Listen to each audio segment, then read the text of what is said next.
শুভ সন্ধ্যা, সবাই কেমন আছেন? সন্ধেবেলা চা না খেলে ভালো লাগে না, তো আজকে লেবু পাতা দিয়ে চা করলাম।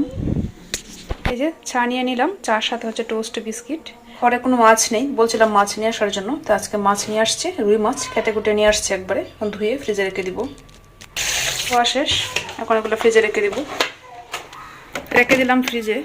এখন স্নান করে চলে আসলাম, এখন যাবো রান্না করতে। তো এদিকে মাংস ভিজিয়ে রাখছিলাম, আজকে মাংস রান্না করব। যে মাংসগুলো ভালো করে ধুয়ে নিচ্ছি, সব কিছু কাটাকাটি মোটামুটি শেষ। আলু, পেঁয়াজ, রসুন, কাঁচামরিচ। এখন রান্না বসিয়ে দিই। সকালে আসলে ডিম সিদ্ধটা খাওয়া হয় নাই, এই জন্য দুপুরবেলায় ডিম সিদ্ধ দিয়ে দিচ্ছি, এখনই খেয়ে নেব।